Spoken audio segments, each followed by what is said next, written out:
నిన్ననే ఊరిచ్చి అదే సినిమా ఉంటుంది, మీరు చూసి ఉంటారు, మీరు చూసినో లేదా, మీరు చిన్నపిల్లలు చూసినో లేదా, కానీ మేము చిన్నగా ఉన్నప్పుడు అహనా పెళ్ళంట అని ఒక సినిమా వచ్చిండే. అది ఇప్పుడు కూడా ఉంటుంది, ఆ యూట్యూబ్లో అన్లిన్ ఉంటుంది, మీరు చూడొచ్చు. అందులో వాడు చాలా పీసిరోడు ఉంటాడు, ఆ కోట శ్రీనివాసరావు క్యారెక్టరు చాలా పీసిరి ఆయన ఉంటాడు. ఆయన ఏం చేస్తాడంటే, నువ్వు మా ఇంటికి రా, నేను చికెన్ పెడతా అంటాడు.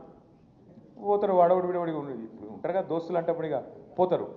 పోతే ఏం చేస్తాడు ఎరికేనా, ఆడ కింద కూర్చోబెట్టి అన్నం పెట్టి అన్నంలో పచ్చడి వేసి ముంగట కోడిని ఎలాడదీస్తాడు. కోడిని ఎలాడదీసి చూసుకుంటా తిను అంటాడు, ఇక ఇదే చికెన్ అంటాడు. సేమ్ రేవంత్ రెడ్డి ప్రభుత్వం, కాంగ్రెస్ ప్రభుత్వం కూడా వీళ్ళ వ్యవహారం కూడా అట్లే ఉన్నది.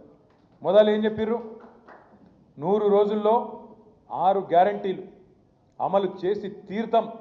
100 అయినా సరే, భూమి ఆకాశం ఒకటైనా సరే, ఇటు ఉదయించే సూర్యుడు అటు ఉదయించినా సరే చేసి చూపెడతా అని చెప్పి గంభీరమైన డైలాగులు.